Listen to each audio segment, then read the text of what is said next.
고복수는 살아있는 거죠. 미래는 어떻게 살았을까요? 복수 엄마인 정유순, 그분은 어떻게 살았을까요? 예상하지 못한 질문이라고 나는 네네. 사실 그렇게 생각해보지 못했거든요. 보통 작가가 되기 전에 이 작가는 내가 꼭 만나고 싶다 하는 사람이 있거든요. 제 인생 명작이 내 멋대로 해라 라고 하는 드라마였고, 사실 만날 수 있을 거라 생각도 못 했는데 오늘 이렇게 만나게 됐습니다. 유튜브를 한 게 오늘을 위해서가 아닐까라는 생각이 들 정도로 개인적으로 되게 떨리고 영광스러운데 나와주셔서 감사드립니다. 반갑습니다. 감사합니다. 불러주셔서.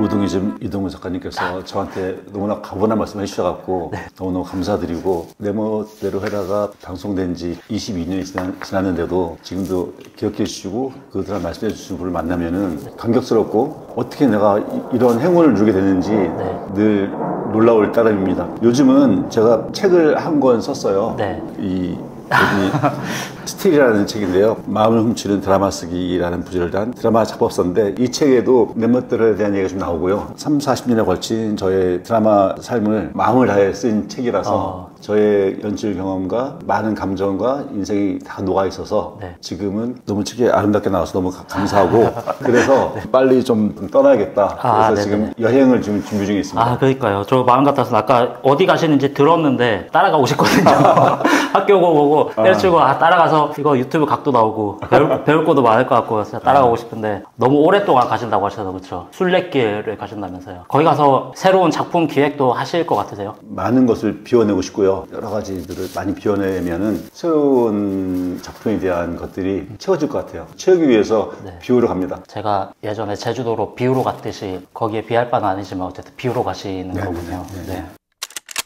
내 멋대로 해라라는 드라마를 조금 이야기를 해볼 텐데, 이게 매니아층이 진짜 어마어마하게 많은 드라마거든요. 말씀하신 대로 22년이 지난 드라마지만 여전히 다음 카페에 내멋30이라고 하는 카페가 있고, 예전만큼 왕래가 많지는 않지만 휴면 카페도 아니고 여전히 사람들이 글을 올리거든요. 내 멋대로 해라 매니아층들을 위한 질문들을 조금 해보려고 하는데, 이거는 매니아들이라면 다 알고 있지만 그래도 이 질문은 꼭 답을 듣고 싶었습니다. 고복수는 살아있는 거죠. 수술이 성공을 한 거죠? 좀 전에 고복수한테 그 카톡 왔어요. 뭐라고? 책 잘 읽고 있고. 조만간에 술 먹자고. 고복수가 드디어 책도 읽기 시작했군요. 이나영 배우가 마지막에 수술 장면 나오는 고복수를 보면서 되게 복잡 미묘한 표정을 짓거든요. 거기서 막 슬퍼하기도 하고, 근데 미묘한 웃음을 짓기도 하고 막 그러거든요. 저는 그래서 그 미묘한 웃음을 봤을 때 약간 이런 건 줄 알았어요. 수술이 잘 안 됐는데 그동안 이 사람과의 추억을 생각해봤더니 그냥 잠깐 스쳐간 웃음 막 이렇게 느껴져서 그때 너무 마음이 아팠거든요. 근데 그 연출이, 감독님은 연출 의도가 그대로 드러난 연기인 거죠. 살아서 기쁜, 수술이 잘 돼서 기쁜. 마지막 장면에서 몇 가지 포인트가 있는데 실제 대본 주문은 그렇게 명확히 표현되어 있지 않았어요. 엔딩에 대해서 인종욱 작가와 저와 살짝 이견이 있었어요. 인종욱 작가는 엔딩에 고복수가 죽음으로써 뭔가 좀 이 드라마가 오랫동안 기억에 남는 작가주의 작품성으로 가고 싶다라고 얘기했고, 저는 이미 그 전에 이 드라마의 죽음은 단 2번밖에 없다. 첫 회의 친구의 죽음, 또 16회의 친구의 죽음이 다고 더 이상 죽음은 없다. 이건 삶에 대한 드라마지 죽음에 대한 드라마 아니다. 이거 처음 기획했을 때부터 고복수가 수술을 잘 받고 연애도 잘하고 그림도 잘 그리고 또 가끔 속독성 있는 그런 캐릭터로 우리 옆에 있을 것이다. 이게 나의 엔딩 등대다. 엔딩 디렉션을 줄 때 이나영 배우한테 모든 촬영의 마지막 커트인데 가장 아름다운 미소를 원한다. 당신의 가장 아름다운, 가장 편한 미소를 원한다라고 제가 대신 줬고, 그 다음에 자막으로 뭐가 나갔냐면 지금까지 마음을 나눠주신 여러분께 감사드린다고 좀 특별한 멘트를 제가 썼어요. 행복한 그 미소와 그리고 시청자에 대한 감사가 같이 있는 엔딩이기 때문에 살아있는 삶에 대한 서로의 어떤 공감과 공유다라고 저는 이렇게 장치를 준 거죠.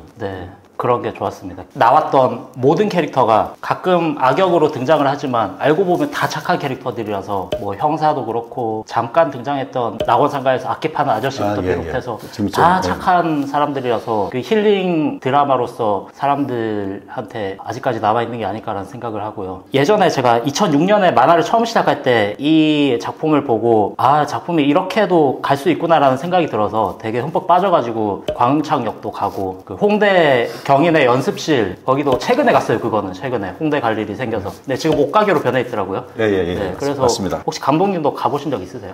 그럼요. 광흥창 버스 정류장은 한 2, 3년 전에 한겨레 신문에서 그 내만 20주년 특집 기사로 저와 양동원 배우를 불러서 그 버스 정류장 부근에서 촬영도 하면서 인터뷰한 적이 있었고요. 그리고 지금 말씀하신 연습실은 사실 그 맞은편에 홍대 입구인데 마포도서관 있거든요. 거기서 이 책을 썼어요. 시립도서관에서. 그래서 저는 2002년도에 이 드라마를 찍을 때 2002년에 서울을 타임캡슐에 담듯이 새로 오픈한 선일도 공원이라든지 홍대 거리라든지 찍고 싶었고 담고 싶었거든요. 80년대 후반부터 홍대에서 술 먹고 작가들 만나고 그 인디밴드 공연 보러 다니고 홍대에서 놀았거든요. 회사에 있는 시간보다는 홍대에 있는 시간이 훨씬 많았던 것 같은데 공간을 홍대로 하자라고 생각해 놓고 미래의 옥탑방도 홍대 그 주차사거리에 있었고 연습실도 근처에 있었고 버스 정류장도 광흥창은 걸어서 얼마 안 거리거든요. 물리적으로 이동이 가능한 그런 공간이다. 여기는 우리들의 어떤 생활 공간이고 예술 공간이고 연애 공간이다. 그래서 어떤 리얼리티랄까 공간의 어떤 현실감이랄까 바로 만날 수 있는 기대감이 생긴다고 할까 그런 것 같아요. 그렇게 제가 의도적으로 홍대함을 몰아넣었어요. 맞아요. 그래서 네벗 성지순례라고 하는 투어가 있었는데 돌아보니까 진짜 다 걸어서 갈 수 있는 곳이고 그래서 그런 게 되게 좋긴 했거든요. 그리고 되게 좋았던 게 제가 2006년에 만화 공부하면서 봤다고 했잖아요. 노량진 고시원에 처박혀서 이거를 봤는데 서울에 뭔가 여행하는 느낌이 들었거든요. 특히 홍대에 대해서 저는 부산 사람이라서 홍대 문화 이런 걸 전혀 모르는데 아, 홍대는 저렇게 노는 곳이구나, 인디밴드는 저런 거구나, 그런 것들을 정말 인물 옆에서 같이 일상을 공유하는 느낌 이런 게 들어서 되게 좋았거든요. 사람들이 좋아했던 게 말씀하신 대로 리얼리티가 있어서 되게 와닿았던 것 같아요. 책에 보니까 이런 말이 있었어요. 타인에게 냉소적인 작가의 글에서는 공감의 카타르시스를 얻기 어렵다 라고 하는 글이 있었는데 드라마에서 나오는 캐릭터들이 아까도 이야기했듯이 되게 착한 캐릭터들이거든요. 감독님이 그렇게 세상을 조금 따뜻하게 바라보려고 노력을 하시는 건가요? 노력만 하고 있는데요. 누구나 개인의 삶은 규구한 것 같아요. 생로병사가 있고 만남과 헤어짐이 있고 네벗 안에서도 복수는 소매치기의 전과자의 시한부까지 걸렸고 부모는 서로 각각은 좋은 사람이지만 둘이 어울릴 수 없어서 이혼했고 경혜 오빠는 혼외고 여러 가지 출생의 비밀이 있고 통속 드라마의 설정과 다름없는 그런 요소들이 다 들어있거든요. 근데 그럼에도 불구하고 복수와 경혜의 어떤 사람에 대한 그 연민이랄까 주제랄까 메시지까지 좀 떠오르는데요. 조건 없는 사랑, 대가를 바라지 않는 사랑인 것 같아요. 그러니까 보통 사랑하면은 사랑의 응답을 바라잖아요. 기브 앤 테이크. 목숨을 걸고 사랑한단 말이죠. 그럼 너도 나 좀 해줘야 될 거 아니야. 근데 여기서는 이 드라마의 사랑은 내가 이만큼 사랑하니까 나한테 뭔가 돌려줘. 응답의 바람이 아니라 나 그냥 사랑할게. 조건 없이. 그것 때문에 지금까지 그 사랑이 아름다워 보이고 그 사랑의 이야기와 그 감정 때문에 이 드라마가 지금 봐도 마음을 건드리지 않는가라고 생각합니다. 그 결에서는 어떻게 보면 미래의 사랑이 제일 조건 없는 사랑일 수도 있겠네요. 미래가 복수를 사랑했던. 그렇게 볼 수 있어요. 아, 미래의 사랑은 참 너무 쿨하다. 그런데 미래의 사랑은 뭐냐면은 어떤 면에서는 너한테 내가 필요해 이런 말을 자주 하거든요. 근데 경과 복수의 사랑은 당신이 나한테 필요해가 아니라 그냥 당신이 아무리 후져도 당신이 뭐 전과자든 뭐 그 시한부든 그런 조건 없이 그냥 사랑해. 근데 미래는 너 돈도 제대로 못 벌고 집착이군요. 어떻게 보면. 그러니까 어떻게 보면 되게 현실감이 있는데 어떻게 보면은 내가 너 도와줄게. 그래서 좀 약간 다른 것 같아요. 도와주는 사람보다는 그냥 그것조차 없는 그냥 사랑할게 그냥. 근데 네가 나 사랑 안 해도 상관없어. 어떠한 조건도 없는 그냥 순수한 딱 사랑만 보는. 저는 그런 사랑이 숭고한 사랑이고 그런 사랑을 하면은 서로 상처를 안 주고 안 받을 것 같아요. 대가를 바라지 않기 때문에 조건을 따지지 않기 때문에 우리는 이제 갈수록 서로 어떤 조건과 대가와 여러 가지들을 따지잖아요. 그러니까 또 기대를 많이 하게 되잖아요. 알면 알수록 만나면 만날수록 기대가 깨지고 사랑에서 행복을 느끼지 못하고 사랑은 없다라고 말하게 되고 저도 드라마를 찍으면서 정말 이런 사랑은 정말 너무 놀랐고 그럼에도 불구하고 폰에면나 대사가 매우 리얼하죠. 맞아요. 네. 그러니까 욕할 때는 또 엄청 욕하고. 그러니까 우리는 아름다운 사랑이야라는 의식도 없어요. 그냥 하는 거예요. 그래서 오늘 같이 라면을 먹고 오늘 같이 떡볶이를 먹고 오늘 같이 장난을 치고 오늘 버스 타고 서울 구경하고 지금 현재를 사는 사랑. 그래서 이 드라마의 주제는 무조건적인 사랑이기도 하지만 오늘 현재를 충분히 살아주자. 사랑에 대한 명상이 많이 필요하겠군요. 네, 어쨌든 지금 흘러가는 이 시간에 집중을 해서 할 수 있는 것을 해나가는 미래도 아니고 과거도 아니고 딱 지금 순간에 집중을 하는. 그 대사에 그런 게 있어요. 복수가 경한테 손편 씻어서 할 때 나한테 미래가 없어. 아, 네네. 기억나시죠? 네네네. 그럼 이제 두 가지 의미잖아요. 공효진 배우 미래가 없다는 뜻이기도 하고 나는 미래보다는 현재의 경한테 나는 다 있어. 뭐 이런 뜻도 있고. 그래서 야, 얘는 연애 편지 잘 쓰네. 이거 뭔가 명대사가 되게 많아요. 툭툭 내뱉는 막. 그 점에 대해서는 인정욱 작가의 놀라운 대사 감각이죠. 저는 대본 초고가 나오면은 가슴을 읽어요. 대본 읽으면서 막 울컥해지고 눈에 눈물이 보이고 단 한 번도 대본을 그냥 읽은 적이 없어요. 정말 대본 읽고 이런 좋은 대본을 만나다니. 그러면 전화를 걸죠. 임 작가님. 수정회의 합시다. 그리고 수정을 한 7번, 8번 해요. 수정 한 번 할 때마다 또 놀랍게 대본이 발전해요. 그래서 내가 당신이야말로 진정한 천재입니다. 그것도 훌륭하지만 수정을 하면 할수록 거듭나니 우리 수정 한 10번 더 합시다. 방송 언제 내내고요. 이 정도로 아주 훌륭한 작가였죠. 지금 영상은 정말 내 멋대로 해라를 좋아하는 팬들을 위한 영상이라서요. 그분들을 대신해서 질문을 좀 짧게 드릴 텐데 팍팍팍 생각나시는 대로 답을 해주시면 좋을 것 같습니다. 각 캐릭터들의 미래에 대한 궁금증입니다. 에필로그 같은 느낌의. 복수와 경희는 어떻게 살았을까요? 복수는 웹툰 작가가 되었죠. 그래요? 제가 정말 놀라운 게 뭐냐면 저는 어렸을 때 만화 되게 좋아했거든요. 만화로 한글을 깨우쳤어요. 복수는 처음엔 소매치기였잖아요.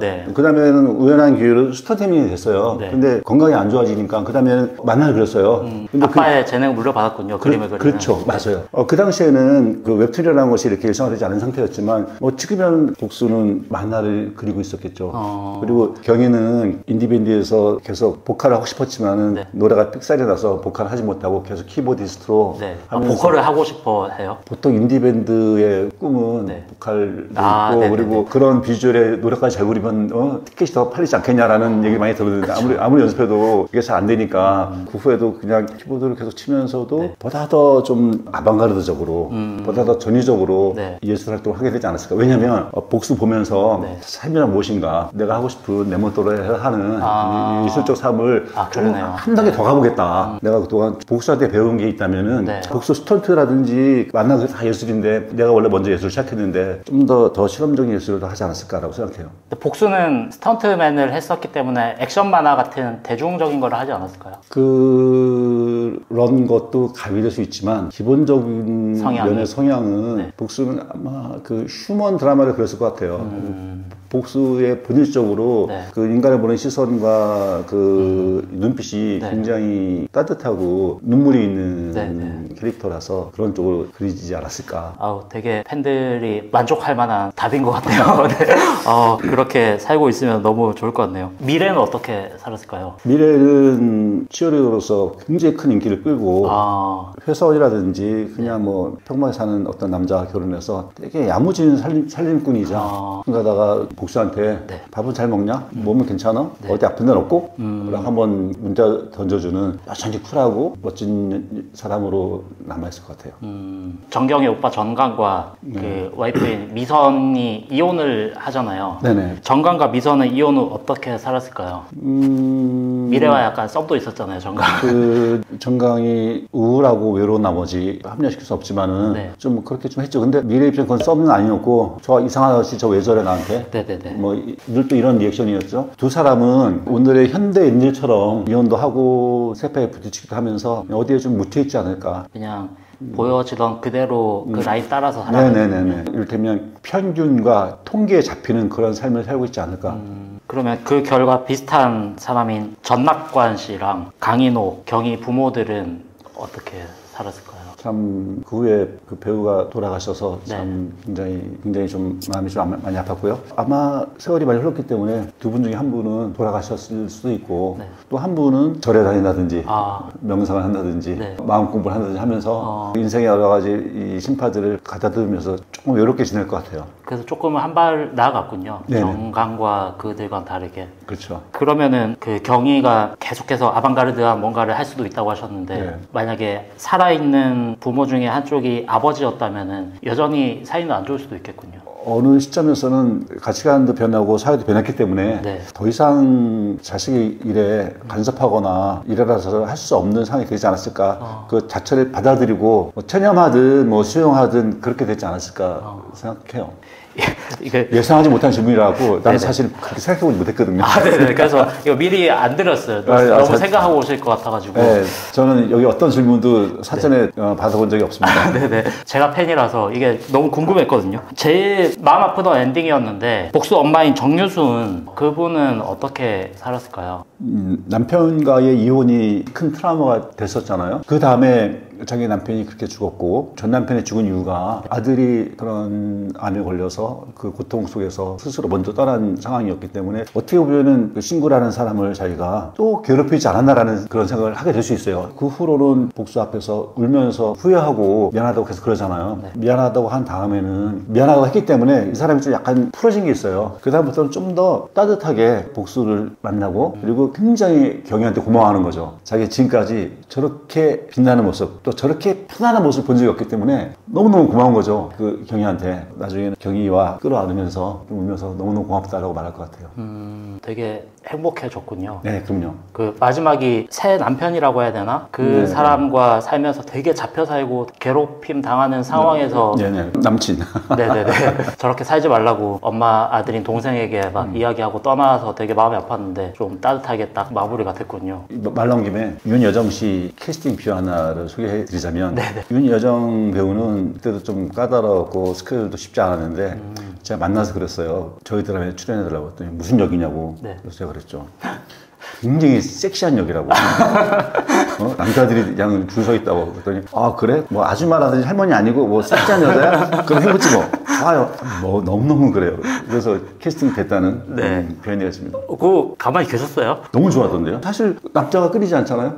그렇긴 하죠. 대본이 너무 좋아서 넘어가셨겠죠? 그분은 대본이 좋았던 것을 방송 보면 알았던 것 같아요. 하실 때는 모르고요. 방송 나간 다음에 저에 대한 표정과 태도가 달라졌거든요. 그 드라마 이후로 윤여정 배우님의 그것도 되게 유명하잖아요. 양동근 배우 연기를 칭찬하는 말도 되게 유명해졌었는데 현장에 촬영은 제가 너무 잘 아는데요. 그 양동근 배우는 그 감정을 계속 차곡 쌓아가면서 하는 중이기 때문에 저는 대부분의 씬을 감정 흐름 순서대로 찍었거든요. 그리고 그때는 정말 연기의 신 같았어요. 양동근 배우가. 윤여정 배우가 아니라 그 어떤 배우가 와도 뭐 헐리우드 어떤 배우가 와도 똑같은 느낌을 받았을 거예요. 딸리네. 윤여정 배우가 못한 게 아니라 너무너무 양동근 배우가 연기의 신의 모습을 보여준 거죠. 소매치기 동생이었던 꼬붕이 그 친구는 어떻게 살았을까요? 저도 가끔 그 안부가 궁금하더라고요. 네. 그 말은 안부가 닿지 않는다는 말이네요. 감옥에 가 있을 수도 있겠네요. 그렇죠.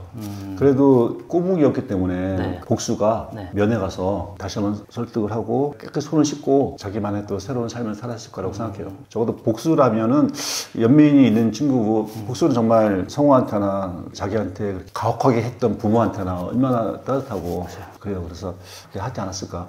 마지막으로 한 기자는 어떻게 살았을까요? 적당히 외모와 성격 따라서 결혼도 하고 가끔 실수해서 또 이혼도 하고 또 이혼했다가 또 똑같이 사는군요.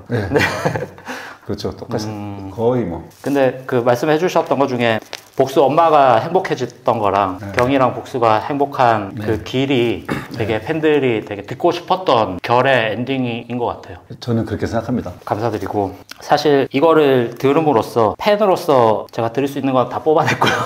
되게 오래된 드라마 22년이나 된 드라마지만 여전히 많은 사람들이 인생 드라마라고 기억해주는 드라마를 연출하시고 대본도 함께 만드시고 감독하신 박석수 감독님 모셔서 이야기를 해봤고요. 팬심을 고려해서 열심히 대답해 주셔서 감사드립니다.